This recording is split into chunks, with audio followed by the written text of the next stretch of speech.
여러분 모두 기도와 찬양, 말씀과 묵상으로 이 시간을 기다려 오셨을 줄로 믿습니다. 하나님께서 우리를 예배로 부르신 시간이 되었습니다. 그러므로 기독교 한국 침례회 진리교회 회중과 랜선으로 함께하는 모든 이들은 우리 하나님 아버지의 사랑과 주 예수 그리스도의 이름과 성령 하나님의 교통하심으로 말미암아 신령과 진정으로 주일 예배를 드리겠습니다. 다 같이 사도신경으로 신앙 고백하시겠습니다. 전능하사 천지를 만드신 하나님 아버지를 내가 믿사오며 그 외아들 우리 주 예수 그리스도를 믿사오니 이는 성령으로 잉태하사 동정녀 마리아에게 나시고 본디오 빌라도에게 고난을 받으사 십자가에 못 박혀 죽으시고 장사한 지 사흘 만에 죽은 자 가운데서 다시 살아나시며 하늘에 오르사 전능하신 하나님 우편에 앉아 계시다가 저리로서 산 자와 죽은 자를 심판하러 오시리라. 성령을 믿사오며 거룩한 공예와 성도가 서로 교통하는 것과 죄를 사하여 주시는 것과 몸이 다시 사는 것과 영원히 사는 것을 믿사옵나이다. 아멘. 성시교독은 새 교독문 81번입니다. 교독문 81번. 그러므로 주 안에서 갇힌 내가 너희를 권하노니 너희가 부르심을 받은 일에 합당하게 행하여 모든 겸손과 온유로 하고 오래 참음으로 사랑 가운데서 서로 용납하고 평안에 매는 줄로 성령이 하나 되게 하신 것을 힘써 지키라. 몸이 하나요 성령도 한 분이시니 이와 같이 너희가 부르심의 한 소망 안에서 부르심을 받았느니라.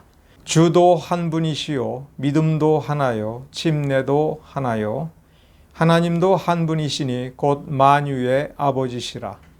만유 위에 계시고 만유를 통일하시고 만유 가운데 계시도다. 아멘. 다 같이 기도하겠습니다. 사랑과 은혜가 많으신 하나님 감사드립니다. 오늘도 거룩한 날을 맞이하여서 우리가 우리의 구원을 감사하며 하나님 아버지께 한 몸이 되어 이렇게 나와 하나님께 엎드렸습니다. 그러한 우리에게 은혜 베풀어 주시기를 간절히 원합니다. 이미 구원의 은혜를 우리가 받았으나 우리의 연약한 믿음과 우리의 나태, 우리의 게으름으로 말미암아 하나님의 뜻을 온전히 이루지 못하고 때로는 겁을 집어먹고 때로는 움츠리면서 하나님을 기쁘게 해드리지 못한 경우가 너무나 많습니다. 우리 가운데 아직도 남아있는 죄의 습성 때문에 우리가 탐욕을 쫓아갈 때도 너무나 많았습니다. 그러한 우리를 용서하여 주시고 그러한 우리의 본성을 더욱 깨끗하게 해주시는 말씀으로 그리고 성령의 기름 부으심으로 이제 우리가 하나님 아버지를 바라보면서 더 큰 능력과 더 큰 성결의 은혜를 사모하면서 하나님께로부터 그 은혜를 받고 채워지고 충만하게 기뻐할 수 있기를 간절히 원합니다. 우리의 것이 너무나도 보잘것없기에 우리 주 예수 그리스도 안에 있는 그 기쁨과 그 너그러움과 그 은혜를 우리는 이루 말할 수 없이 커다란 즐거움으로 즐거워하며 하나님 아버지께 드리는 예배의 아름다움에 큰 감사로 이렇게 동참합니다. 하나 되게 하여 주시옵소서. 예수와 하나 되게 하여 주시옵소서.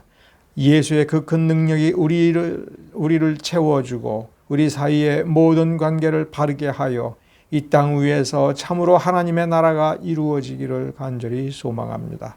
저 하늘이 온전한 것은 거룩한 천사들이 악한 천사들과 힘을 다하고 목숨을 다하듯이 싸워서 이기어서 저 악한 천사들을 지상으로 내쫓았기 때문에 그 하늘나라는 승리의 나라입니다. 우리에게 맡겨진 이 땅도 그렇게 우리의 믿음과 받은 능력으로 말미암아 이 땅을 거룩하게 하고 하나님의 나라를 온전히 하여서 하나님을 기쁘게 해드리기를 원합니다. 그 소망을 가지고 이렇게 주 앞에 나왔으니 우리에게 말씀을 허락하여 주시고 말씀이 우리의 생명의 양식이 되게 하여 주시고 우리의 참된 능력이 되며 무엇보다도 우리의 인격이 온전하여지기를 간절히 원합니다. 이 모든 것을 우리 주 예수 그리스도의 이름으로 기도드렸습니다.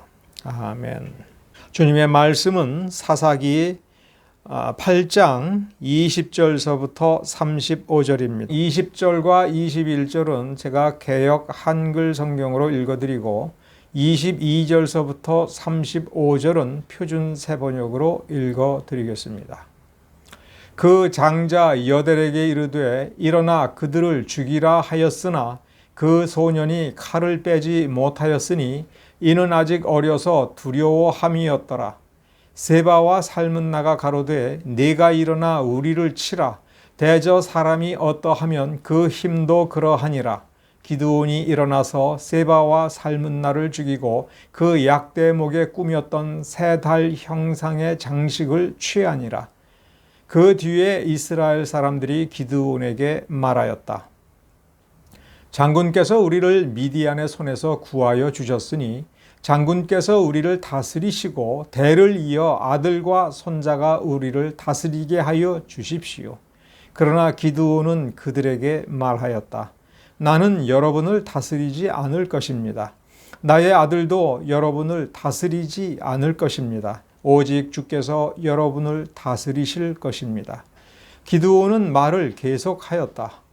여러분에게 한 가지 청이 있습니다. 각 사람이 얻은 전리품 가운데서 귀고리 하나씩을 나에게 주십시오. 미디안군은 이스마엘 사람들이므로 모두 금 귀고리를 달고 있었다. 그들은 기꺼이 드리겠습니다 하고 말하면서 겉옷을 펴고 저마다 전리품 가운데서 귀고리 하나씩을 거기에 던졌다. 그의 요청으로 들어온 금 귀고리의 무게가 금 1700세겔이나 되었다. 그 밖에도 초승달 모양의 장식품과 폐물들, 미디안 왕들이 입었던 자주색 옷과 낙타목에 둘렀던 사슬이 있었다. 기드온은 이것들을 가지고 에봇 하나를 만들어 자기가 사는 오브라 성읍에 두었다. 그러자 온 이스라엘이 그곳에서 그것을 음란하게 섬겨서 그것이 기드온과 그 집안의 올가미가 되었다. 이와 같이 하여 미디안은 이스라엘 사람들에게 복종하게 되었고 다시는 고개를 들지 못하였다. 기드온이 사는 40년 동안 그 땅은 전쟁이 없이 평온하였다. 요아스의 아들 여룹바알은 자기 집으로 돌아가서 살았다. 그런데 기드온은 아내가 많아 친아들이 70명이나 되었다. 또 세겜에 있는 첩과의 사이에서 아들이 하나 태어났는데 그 아들에게는 아비멜렉이라는 이름을 지어 주었다. 요아스의 아들 기드온은 나이가 많을 때까지 살다가 죽어서 아비에셀 사람의 땅 오브라에 있는 그의 아버지 요아스의 무덤에 묻혔다.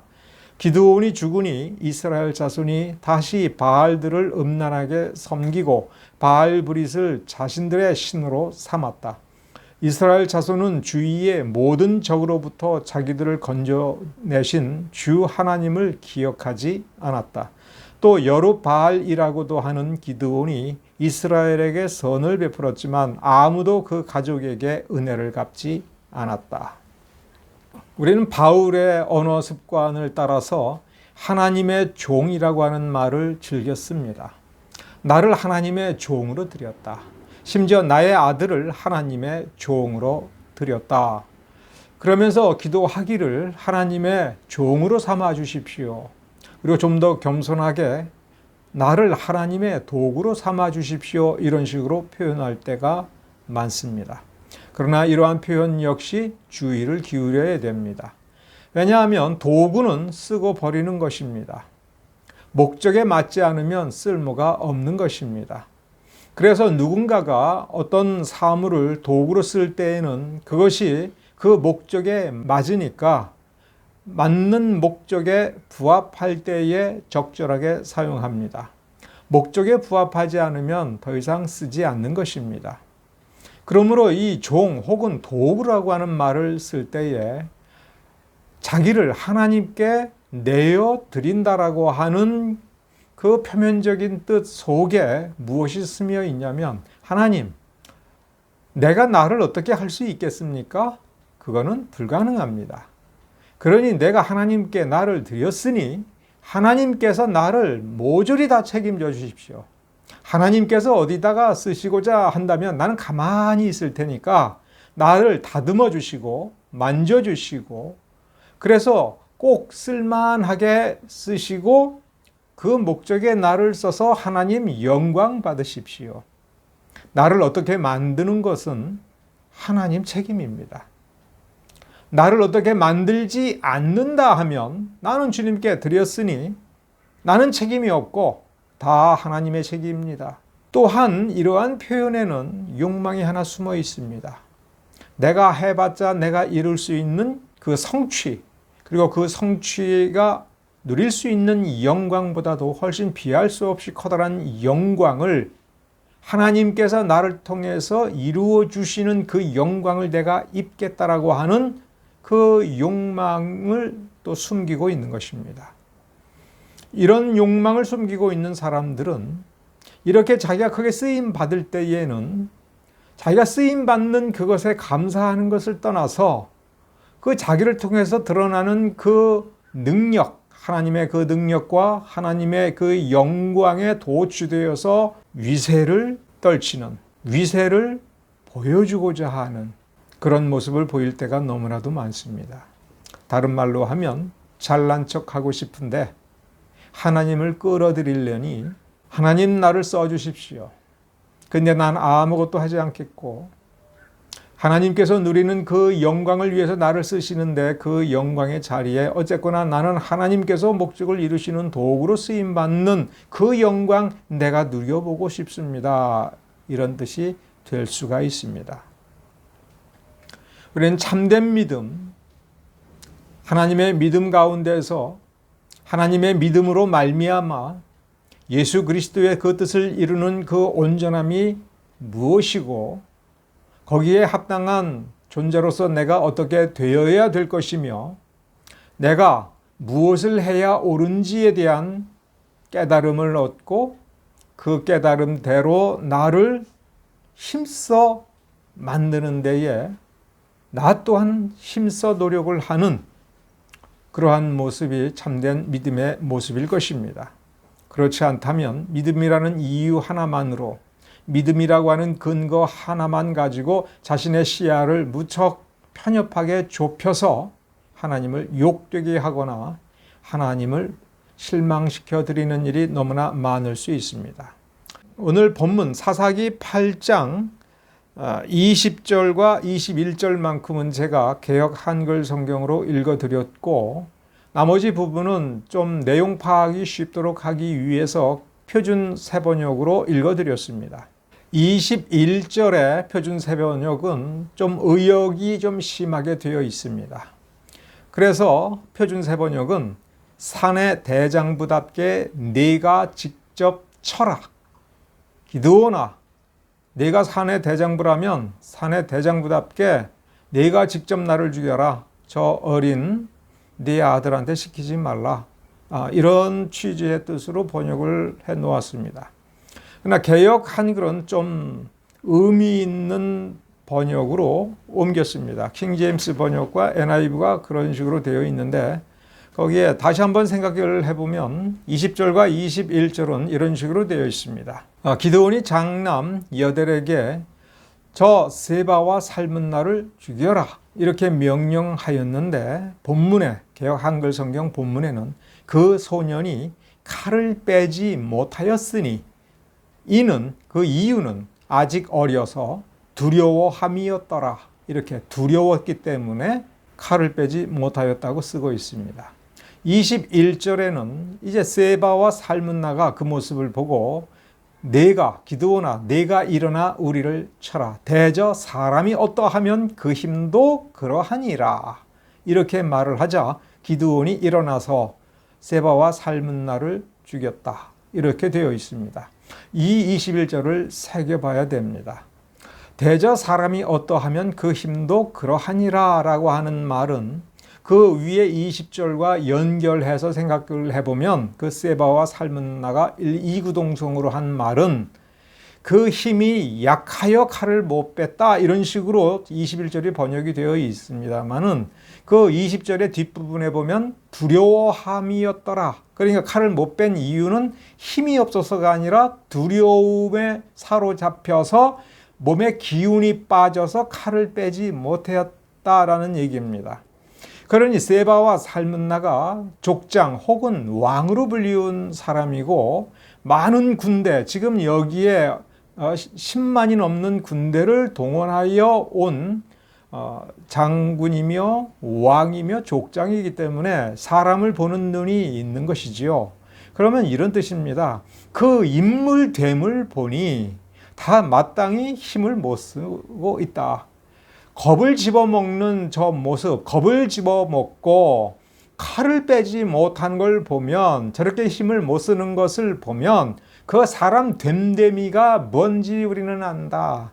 야, 별 볼 일 없는 인간이구나. 이런 식으로 기드온의 장남을 조롱한 것입니다. 그러니까 포로로 잡혀서 지금 당장 죽음을 당하는 처지에 있으나 이 사람들은 기계가 있어서 딱 보고 기드온을 놀린 겁니다. 자식을 보니 애비가 어떤 사람인지를 알겠다. 자식이 두려움에 떠는 것을 보고 그래서 힘을 못 쓰는 것을 보니 그 사람 됨됨이가 그거밖에 안 되는구나. 자식이 이런 것을 보니 너라는 인간도 별 볼 일 없구나. 자, 네가 남자라면은 네가 일어나서 칼 빼서 죽여라. 그것은 좀 더 깊이 들여다보면 이겁니다. 너라는 인간을 보니 너라는 인간에게 우리가 진 게 아니다. 네가 우리보다도 뛰어나고 내가 우리 병사들보다 뛰어난 병사들을 거느려서 우리가 오늘날 이렇게 패배한 것이 아니다. 딱 보니 우리는 부끄럽지 않다. 인간에게 진 것이 아니다. 그런 뜻이지요. 21절의 이 한 구절은 이 사사 기드온에 관한 기록인 사사기 6장서부터 9장 마지막까지에서 하나님이 아닌 하나님이 쓰시는 도구인 이 기드온이라는 인물을 평가하는 단 하나의 구절을 고르라 한다면 21절입니다. 자, 우리 거슬러 올라가서 사사기 6장 11절서부터 보면 이 기드온이라는 인물의 인물됨이 상세히 서술되었습니다. 우리는 기드온의 영웅적 승리에 대해서 너무 잘 알고 있습니다. 그러나 그 인물은 어떤 사람이냐 할 때 6장 11절에 보면 요아스의 아들 기드온이 어떤 모습으로 등장하냐면 미디안 사람들 몰래 밀을 포도주 틀에서 타작했습니다. 밀을 타작마당에서 타작한 것이 아니라 몰래 숨어서 포도주 수확철에나 쓰는 포도주 틀에 가서 밀을 타작한 것입니다. 그래서 미디안 사람들이 설마 포도주 틀에서 밀을 타작할 건가 라는 생각을 하지 않고 밀을 타작하는 것만 지키고 있었습니다. 형편이 그러면 어쩔 수 없겠죠. 그때의 12절에 보면 여호와의 사자가 기드온에게 나타나서 큰 용사여 여호와께서 너와 함께 하시도다 라고 외쳤습니다. 뭐라고요? 큰 용사여, 위대한 용사여 여호와께서 너와 함께 하시도다.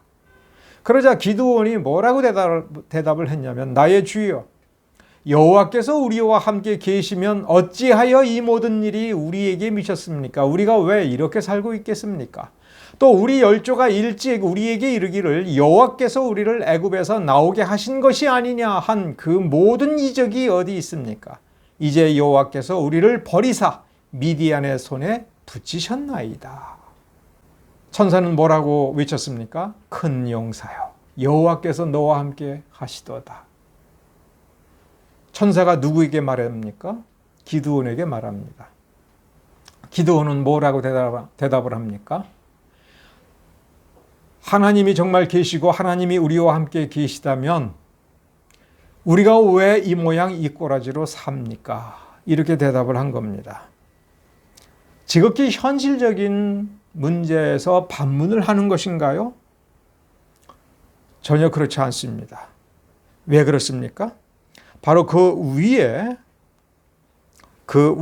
즉 사사기 6장 8절서부터 10절에 보면 여호와께서 이스라엘 자손에게 한 선지자를 보내서 너희가 이와 같이 사는 것은 너희가 내 목소리를 청종치 아니하였기 때문이다 라고 이미 선지자를 통하여 이스라엘 자손들 전체에게 선포하셨다라고 하는 내용이 바로 앞에 있습니다. 너희가 여호와의 말씀을 청종하지 아니하였기 때문에, 그리고 너희들은 이방 민족의 우상을 두려워하고 저 이방 민족을 두려워하였기 때문에 이 모양 이 꼴이 되었다. 우리가 사사기 6장 10절을 조금만 더 생각을 해보면 이 뜻입니다. 하나님께서 출애굽을 시켜주시고 가나안 땅에 정착시켜 줄 때에 분명 이스라엘은 무적이었습니다. 항상 이겼습니다. 물론 패배할 때가 또한 있기도 했습니다. 이 승리할 때와 패배할 때를 통해서 한 가지 공통적인 중요한 교훈을 배울 수가 있었습니다. 하나님의 말씀대로 하면 승리한다. 하나님의 말씀대로 하면 그 순종에서 능력이 나타나고 이스라엘은 강대한 나라가 될 수 있다 하는 것입니다. 그래서 이 십계명과 모세의 율법 전체를 통해서 우리가 명심해야 될 교훈이 있다면, 하나님의 백성이라 한다면 하나님을 경외할 뿐만 아니라 하나님께서 명령하여 주신 그 말씀을 그 쓰여져 있는 그대로 남자답게 대장부답게 용맹하게 굳세게 지켜서 온전히 그 말씀을 이루는 것입니다. 그러면 이스라엘은 강대해지는 것입니다. 그 이스라엘을 공격하고 굴복시킬 어떤 민족도 강대한 힘도 존재할 수가 없는 것입니다. 반대로 이스라엘이 약화되고 이 민족에 의하여 종복이 될 때에는 그 앞에 무슨 일이 있었느냐? 하나님의 말씀을 청종하지 아니한 것입니다. 하나님의 말씀을 그 쓰여져 있는 대로 정직하게 행하지 아니한 것입니다. 하나님을 버리고 우상을 따라간 것입니다. 그것을 사사기 6장 10절에서 분명하게 선포하였는데, 따라서 문맥에 의하면 기드온도 그것을 알고 있으면 이 민족이 왜 이렇게 고통을 당하나, 이 민족에 의하여 자기 땅에서 자유를 빼앗기고 곡식을 빼앗기고 억압과 핍박을 당하며 생존의 위협을 느끼는가? 답을 분명히 알고 그것을 고백하여야 하는 것입니다. 하나님이 그렇게 선포하였습니다. 하나님의 말씀을 기꺼이 받아들였다면 그 말씀이 맞습니다. 그 말씀을 듣고 생각을 해보니 우리가 그렇게 살았습니다라고 분명히 인정을 해야 되는데, 기드온은 그걸 인정하지 아니한 사람입니다. 우리가 어찌 하든지 하나님 우리를 끌어내셨으면은, 이 땅에 살게 하셨으면 하나님 우리와 함께 하셔서 저들을 다 물리쳐 주시고 우리를 자유롭게 해주셔야 되지 않겠습니까? 이렇게만 얘기하는 것입니다. 하나님의 말씀을 청종하겠다라고 하는 약속을 잊어버린 것이고, 지금 자신들은 하나님을, 이 말씀을 순종함으로써 하나님을 경외하지도 않는다라고 하는 것을 인정하지 않는 것입니다. 오히려 여호와의 사자를 만났을 때 불평을 늘어놓았습니다. 그러자 천사는 못 들은 척하고 14절에서 너는 이 내 힘을 의지하고 가서 이스라엘을 미디안의 손에서 구원하라. 내가 너를 보낸 것이 아니냐. 천사가 기드온에게 뭐라고 분명히 깨닫게 해줍니까? 너에게는 이미 힘이 있다. 이 힘을 의지하고 가서 구원하라. 이 힘이 무엇입니까? 하나님이 함께 하신다. 그리고 하나님이 너를 보내신다. 그럼 여기에서 믿음이 뭡니까? 그것은 어떻게 믿고 행동하는 것입니까? 아, 하나님이 나와 함께 하고 계시는구나. 이렇게 하나님께서 천사를 보내서 우리에게 이렇게, 아니 나에게 이렇게 말씀하시는구나. 아멘. 그리고 하나님께서 나를 보내시는구나. 아멘. 그럼 가야지. 이 단순함, 이 정직함, 이것이 하나님께서 바라시는 것이고 하나님께 합당한 사람의 합당한 자세인 것입니다. 그러자 15절에 뜬금없는 그런 말을 합니다. 아니 내가 무엇으로 구하겠습니까? 내가 무엇으로 구하겠습니까? 우리 집은 므낫세 지파 중에서도 극히 작은 집안이고 그 집안 중에서도 나는 제일 작은 자니다. 내가 이거밖에 안 됩니다.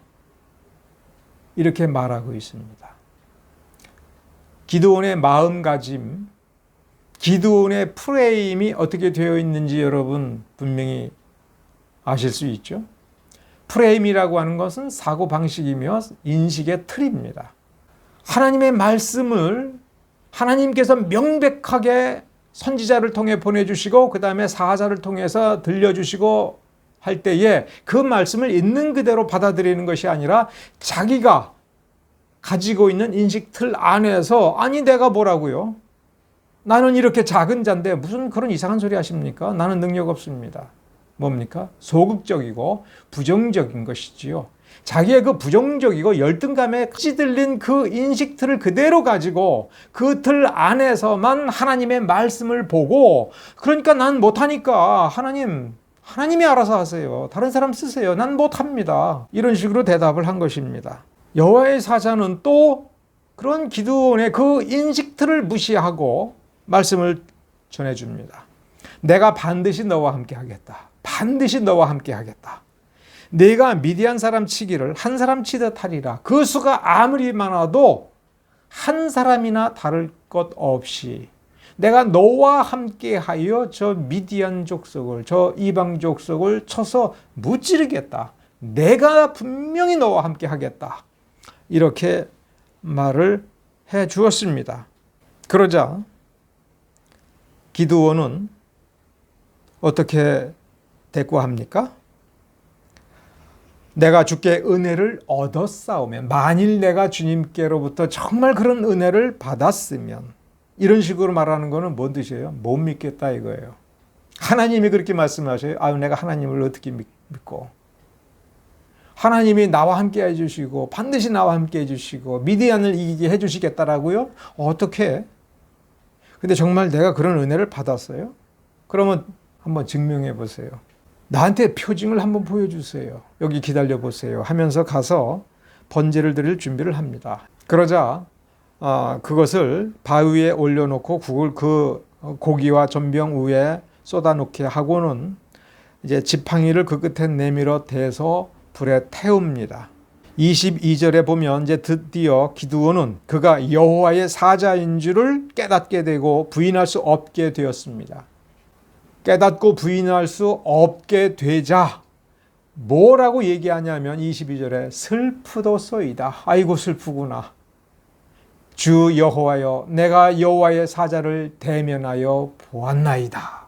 지금 고기와 무교 전병을 불에 사르게 된 이유는 무엇입니까? 미디안 족속을 이기고 이스라엘 자손들을 구원해내는 사역자로 하나님께서 이 기드온을 쓰겠다라고 하는 것, 그것에 대한 증표를 구해서 증표를 주었는데 그 증표를 보고는 아하 그렇군요 아멘 해야 되는데 어떻게 했습니까? 아이고 슬퍼라. 아이고 내가 죽게 되었구나. 내가 주 여호와 하나님의 사자를 대면하여 보았다. 여호와의 사자가 얼마나 한심하겠습니까? 얼마나 참 기가 막히겠습니까? 성경 어디에 하나님께서 자신의 사역자로 불러 쓰실 때에 이렇게 장황하게 여러 번에 걸쳐서 말씀을 주시고 은혜를 주시고 증표를 주시고 또 안심시켜 주시고 하는 일이 어디에 있습니까? 6장 전체가 기드온을 안심시키고 용기를 북돋아 주어야 될 필요성 때문에 쓰여지고 있는 것입니다. 너는 안심하라. 두려워 말라. 죽지 아니하리라. 이렇게 3번 반복하여 기드온을 안심시켰습니다. 기드온을 준비시키는 단계는 여기서 끝나는 게 아닙니다. 그날 밤에 여호와께서 꿈에 기드온에게 나타나셔서 내 아비의 숫소, 곧 7년 된 숫소가 2마리가 있는데 그 2번째 숫소를 가서 잡고 내 아버지에게 있는 바알의 단을 헐며 단 곁에 아세라 목상을 찍어서 번제로 드리는데 그 땔감으로 그 아세라 나무를 써라, 이런 뜻으로 계시를 주셨습니다.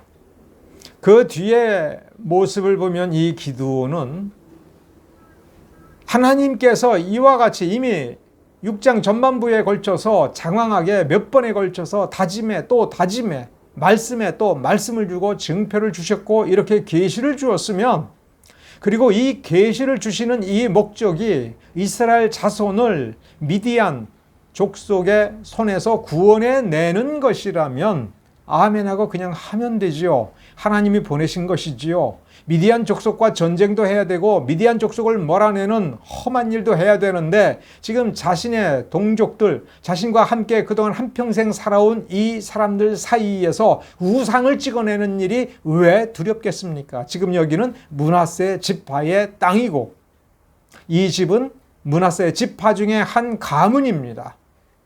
하나님의 백성인 것입니다.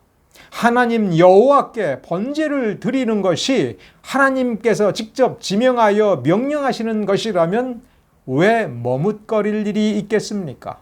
그러나 사사기 6장 27절에 보면 기드온이 종 10명을 데리고 간 이유는 그 뒤에 사람들을 두려워함으로, 그러니까 사람들이 두렵기 때문에 혼자 못 가고 2명도 못 가고 종을 10명씩 데리고 가서, 그것도 밤중에 몰래 가서 하나님께서 시키는 대로 했다 하는 것입니다. 다시 한번 그 본문에 개역 한글에 쓰여져 있는 대로 보면 사람들을 두려워함으로 이 일을 감히 백주에 행하지 못하고 밤에 행하니라. 어떤 사람이에요? 두려움에 사로잡히고 그의 장남 여델, 오늘 우리가 본문에 그 두 번째 구절에 세바와 삶은 나를 죽이라 할 때에 그 아버지의 명을 받은 장남 여델이 두려워서 칼을 뽑지 못하였을 때 사람됨이 어떠함을 간파하여 죽을 자리에서 조롱하듯이 기드온을 놀렸던 대목이 연결이 되지요. 사람들을 두려워하여. 사람들은 두려운 사람일 수 있습니다. 사나운 사람들이 있을 수 있습니다. 그러나 지금 6장 26절까지 어떤 대목이었습니까? 하나님께서 기드온을 사사로 세우신 장면이고 용기를 불어넣어 주시는 몇 번의 절차가 있었습니다. 28절서부터 30절에 보면 또 기가 막힌 내용이 나옵니다. 밤중에 하나님께서 시키신 일을 하고서는 숨었습니다. 아침에 성읍 사람들이 일어나서 보니 바알의 단이 회파되었고 단 곁에 아세라가 찍혔고 새로 쌓은 단 위에 그 둘째 숫소를 번제로 드린 그 현장이 목격이 된 겁니다. 그러자 마을 사람들은 수군거리며 서로 물어보되 도대체 이게 누가 이런 짓을 했느냐라고 확인해 보니 요아스의 아들 기드온이 이런 짓을 행하였다는 것을 알고는 그 아버지 요아스의 집으로 사람들이 몰려 들어와서 네 아들을 끌어내라. 그는 당연히 죽을지니 우리가 가만 안 두겠다. 죽여버리겠다. 왜냐? 바알의 단을 회파하고 단 곁에 아세라를 찍어버렸기 때문이다. 자, 이렇게 아버지한테 와서 기드온을 내어놓아라. 아주 우리 마을을 망쳐버릴 몹쓸 짓을 했다. 감히 어떻게 그 신상을 회파시키느냐? 이렇게 따졌습니다.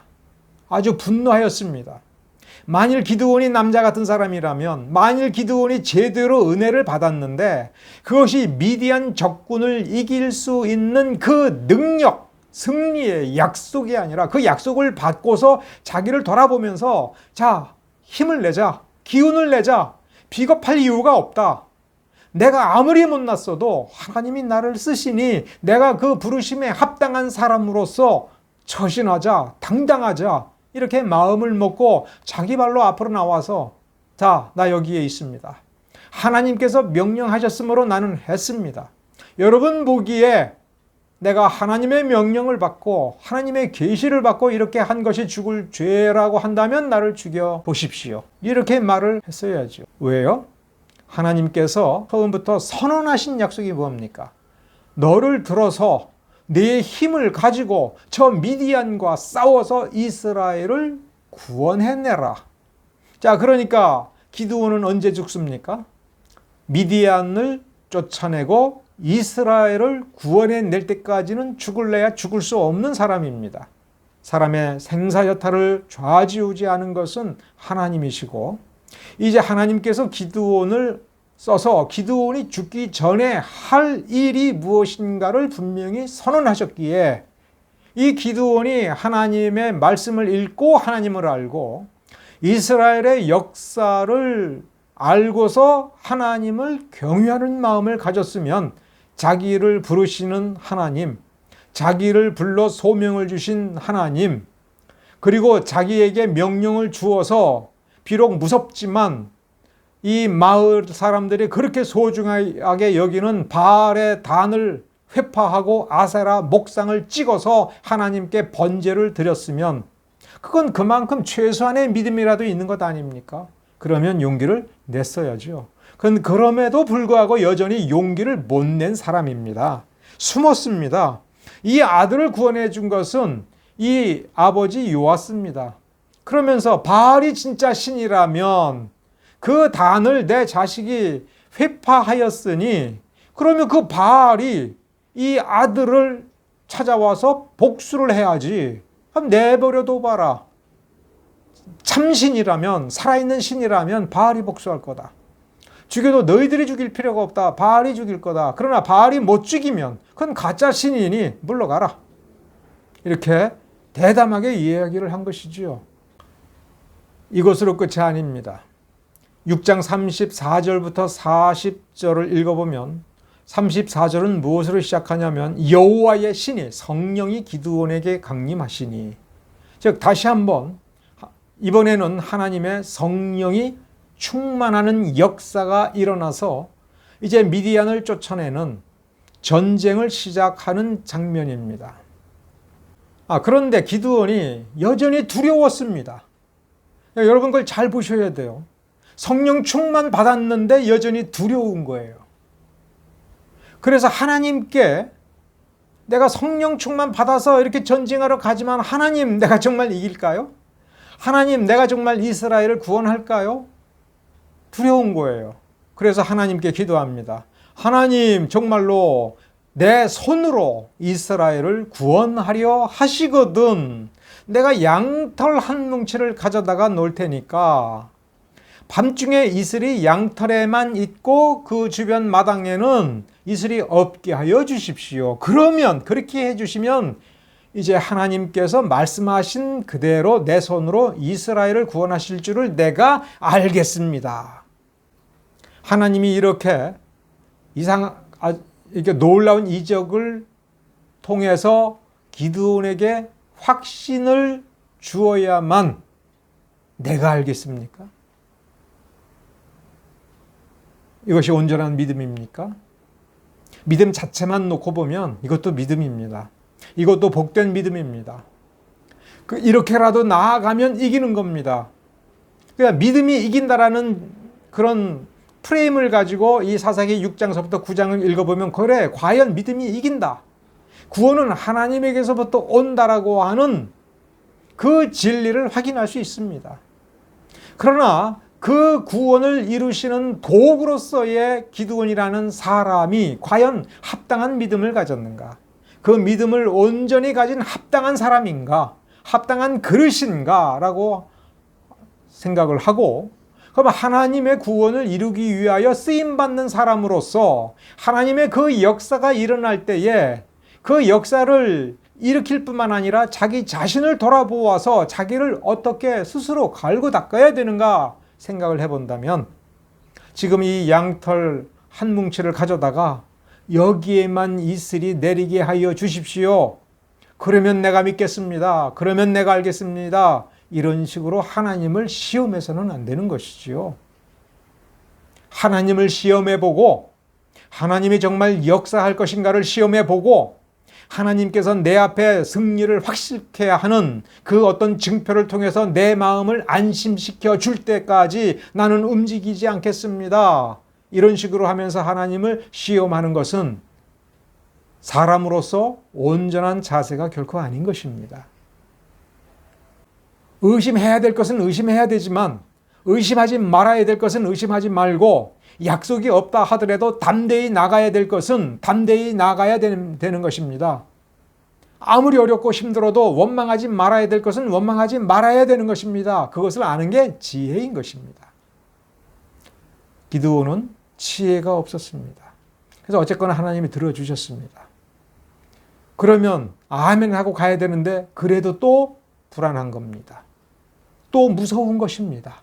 그래서 이번에는 반대로 해달라고 내게 진노하지 마옵소서라는 말까지 붙여가면서 이번엔 거꾸로 한번 해보십시오. 마당 사면에는 이슬이 있고 양털에만 이슬이 없게 한번 해보십시오. 이 기드온은 어떤 사람입니까? 그 마음가짐을 놓고 우리가 분석을 해봐야 됩니다. 마을 사람들이 두려워서 밤중에 몰래 하나님의 명령을 실천하였고 예측한 대로 사람들이 몹시 분노하여 이런 짓을 한 사람을 반드시 잡아서 죽이겠다라고 할 거를 알고는 사람들이 누가 이랬느냐라고 하는 것을 찾는 것을 알고는 꼭꼭 숨어가지고 나오지 않았습니다. 두려워했습니다. 사람을 두려워했습니다. 다른 사람의 시선을 몹시 의식하였습니다. 다른 사람들 앞에 나서는 것이 두려웠고 남들로부터의 평가를 두려웠고 남들이 자기에게 사나운 눈을 뜨고서 바라볼 때에 하나님께서 나를 부르셨다고 하는 것 그 자체도 잊어버리고 두려움에 떨은 것입니다. 자신감이 결여된 사람입니다. 자신감이 없어서 소극적이 되고 불안해지고 이제 긴장을 하게 됩니다. 부들부들 떱니다. 소심해집니다. 실패에 대한 두려움 때문에 심지어 하나님을 시험합니다. 한 번 시험하고 두 번 시험하고 세 번 시험하고 거듭 시험합니다. 그러면서 뭘 찾아야 돼요? 그만둘 이유를, 하나님을 포기시킬 이유를 찾는 데로까지 나갑니다. 이거를 보면 하나님은 당신을 쓰지 않는 거야. 이런 말을 다른 사람들이 확실하게 해주기를 기다리는 것이고 맞아. 하나님은 나를 쓰실 리가 없어. 그러니까 나는 가만히 있다가 중간에 나갈래.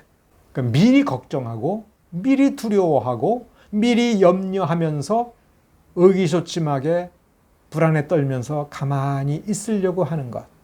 그러나 만일 뭐라도 하나 하려면 완벽주의자처럼, 완벽주의자가 아닌데 완벽주의자처럼 이러다가 실패하면 안 되니까 그러니까 나 안 할래요.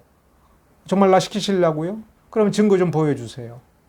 또 한 발자국 옮기면서 정말 내가 가야 돼요? 증거 좀 보여주세요. 그러면서 자신의 실체, 이렇게 두려움에 떠는 자신의 실체를 드러내지 않고 숨기려고 애를 씁니다. 조금이라도 뭔가 삐끗하면 또 심각한 불안에 빠집니다. 그것이 타인과의 관계성 속에서 자신을 아주 낮게 평가하고 천박하게 여기는 이것이 낮은 자존감이며 이것이 나쁜 자존감인 것입니다. 자신을 자책하고 후회하는 성향이 큰 것이지요. 그러면서 늘 다른 사람들의 시선과 다른 사람들의 책망을 의식하여서 그러면서도 마음의 또 한 구석에는 그러니까 칭찬받고 싶은 욕망은 또 매우 큰 겁니다. 인정받고 싶은 욕구가 매우 큰 겁니다. 그래서 다른 사람들로부터 인정받을 만한 무언가 하나 있으면 그걸 가지고 굉장히 자기를 과시하고 드러내고 10번, 100번 끝까지 인정받으려고 무척 애를 쓰는 것이 낮은 자존감을 가진 사람들의 특징인데 그 모든 특징이 이 기드온에게 나타납니다. 막상 전쟁을 치를 때에 하나님께서는 정찰을 하라. 그런데 네 부하 부라를 데리고 가라. 이렇게 명령하시죠. 하나님이 뭘 알았습니까? 여전히 두려움에 떨고 있고 여전히 자신감이 없으며 여전히 굉장한 고민을 하고 있는 여전히 확신을 하지 못하고 있는 그 기드온을 알고 있으니까 부라를 데리고 정찰을 하러 가라. 왜 부라를 데리고 가라고 합니까? 얘는 굳세고 튼튼하니까 무슨 일이 생겨서 들켜가지고 적병이 쫓아올 때 그래도 나를 지켜줄 수 있는 사람은 부라가 아닌가 이렇게 안심하는 상대인 것을 하나님께서 아신 것 같아요. 왜냐하면 정찰하면서 그가 무언가를 깨달았을 때 이 부라라는 부하가 깨닫게 해주는 것이 아니라 한 병사가 다른 병사에게 꿈 얘기를 하고 그 이야기를 들은 병사가 그 꿈을 해명해 주는 것을 우연히 기드온이 듣고서 비로소 깨달은 겁니다. 그때 가서 그 꿈 이야기를 하는 것을 기드온이 우연히 듣고서 비로소 그가 용기를 내었다. 이 전쟁은 분명히 하나님께서 우리 편에 서서 도와주실 것이기 때문에 하나님께서 시키시는 대로 하면 우리가 이길 것이다 하면서 그때 깨달음으로 지혜를 얻어서 전략이 생각이 나고 그 전쟁을 승리를 이루게 된 것입니다. 우리가 사사기 7장에 보면 일단 기드온이 나팔을 불어서 병사들이 약 3만 가까이 모였을 때에 하나님께서는 기드온에게 이 중에 두려워 떠는 자는 돌려보내라 이렇게 말을 할 때에 그 이유가 이 숫자를 가지고 전쟁을 해서 미디안을 이기게 되면 스스로 교만하여져서 내 손이 나를 구원하였다 이렇게 자부할까 염려스러워서 그렇다라고 할 때 이건 누구를 가리키는 겁니까? 바로 기드온을 가리키는 겁니다. 그러니 내가 이 구원을 내 손으로 이룬 것이 아니다 이런 생각을 하지 말라는 겁니다. 그 뜻을 헤아렸어야죠. 누구든지 두려워 떠는 자라고 하는 것은 자존감이 없는 사람이고 자신감이 없는 사람이며 패배의식에 찌들어 있는 사람입니다. 열등감에 찌들어 있는 사람들입니다. 이들을 통해서 승리를 하게 되면 그 패배감이 반대급부로 튀어서 지나친 과잉 자신감을 가지고 폭군이 될 우려가 큰 것이 인간의 모습입니다. 굉장히 들뜨고 다른 사람을 억누르고 자기 자랑하는 데에 정신이 팔리는 그러한 사람이 되는 겁니다. 사람이 흔들리지 않는 것이 왜 중요합니까? 어렵고 힘들 때에 잘 견딜 뿐만 아니라 성공했을 때에도 교만해지지 않고 자만에 빠지지 않게 되는 자기중심을 잘 갖추기 위해서는 건강한 자신감이 다른 사람들과의 관계성 속에서 좋은 자존감이라고 하는 것으로 나타나는 것입니다. 좋은 자존감을 가진 사람은 쉽게 감정에 동요되지 않는 것이지요. 예를 들어서 한번 생각을 해보면 우리도 굉장히 속이 상하고 불안하고 짜증이 났을 때에는 누가 옆에 지나가다 툭 쳐도 굉장히 화가 나죠. 근데 딱 보면 자기보다도 약한 사람 같으면은 뭐예요? 바로 그 화를 폭발시켜서 그 사람에게 어떤 분노를 표출시키거나 욕을 하거나 하는 경우가 있을 수 있습니다. 짜증을 폭발시키는 겁니다. 그러나 내가 너무 행복하고 기분이 좋으면 어떻습니까? 누가 툭 쳐도 기분이 나쁩니까? 화를 냅니까? 안 내는 겁니다. 그래서 우리가 항상 주 안에서 주님이 주신 사랑으로 우리가 만족스러운 행복감을 느끼게 되는 것은 세상 사람들이 우리를 핍박하고 조롱할 때에도 아무렇지도 않게 허허 하면서 넘길 수 있는 그 힘은 바로 그 자존감에서 오는 것이죠. 내일 어떻게 될까? 내가 혹시 죽게 되는 것은 아닐까? 내가 죽으면 우리 가족이 비참해지는 것이 아닌가라고 하는 불안에 있을 때에는 아주 작은 일에도 우리가 감정이 상하고 짜증을 내고 그 짜증을 폭발시키는 것입니다. 상시적으로 이런 위험 속에 있는 사람들이 열등감에 찌든 사람입니다. 기드온이 그런 사람입니다. 소심함으로 가득 찬 사람입니다. 기드온이 그런 사람입니다. 두려움에 떠는 사람입니다. 기드온이 그런 사람입니다. 그런데 내 손으로 이스라엘을 구원하였다? 그러면 자기 과시가 얼마나 대단할 것이며 자기 스스로를 우상화하는 일이 얼마나 쉽게 벌어질 것인지 하나님이 너무나도 잘 알고 계시는 겁니다. 그러니 두려움에 떠는 자들은 보내라. 왜냐하면 이 싸움은 승리가 예정된 것이고 이루 말할 수 없이 커다란 엄청난 승리가 일어날 것이기 때문에 근데 그 승리를 거둘 때에 여호와를 경외해야지 내 손이 이스라엘 구원했다 이런 의식을 가져서 그런 프레임으로 자기의 인생을 남은 인생을 살아가게 될 때에는 그건 비극밖에 없다라고 하는 경고인 것입니다. 22,000명이 떠나가고 남은 자가 1만 명이었을 때에도 하나님은 여전히 더 많다. 하면서 300명으로 줄여 주신 겁니다. 그럴 때 계속 반복해서 하신 말씀이 이 구원은 여호와 하나님께로부터 온 것이지, 그리고 이 기드온 너를 하나님이 써서 하나님의 능력으로 이긴 것이니 너는 무엇을 기념하라? 하나님을 기념하라. 오직 하나님께로만 영광을 돌리라. 왜냐하면 너는 원래 겁쟁이였으니까. 너는 원래 열등감에 쩔어 있었으니까. 그렇다면 이 승리를 통하여서 이스라엘은 구원을 얻고 이스라엘은 해방되어서 행복한 삶을 산다면 이 기드온에겐 무엇이 남아있어야 됩니까? 건강한 자존심으로 회복이 되어 있고 치유가 되어 있고, 그래서 하나님이 주시는 충만한 가운데에 만족감을 누리는 행복한 사람으로서 남은 여생을 살면 그 집안이 얼마나 행복하고 그 후손들이 얼마나 행복하겠습니까? 하나님은 기드온의 평생에 이 행복을 주고 이 자유를 줄 뿐만 아니라 그 아들 대대로 나아가서는 영원히 그 평강을 주시기를 원했던 것입니다. 미드안과의 전쟁 직전에 7장 15절에 하나님을 경배하고 뭐라고 외쳤냐면 일어나라, 여호와께서 미디안 군대를 너희 손에 붙이셨느니라, 이렇게 했습니다. 일어나라, 여호와께서 미디안 군대를 내 손에 붙이셨느니라, 이렇게 이야기할 만한 꿈이었습니다. 꿈의 내용은 기드온을 쓰셔서 승리를 이루시겠다라고 하는 것이 꿈의 내용인데, 그거를 듣고 하나님을 경배하면서 미디안 군대를 하나님께서 너희 손에 붙이셨다. 이 말은 건강한 자존심을 가진 순간이 되었다라는 얘기입니다. 하나가 바뀌었죠. 내가 어떻게 해요?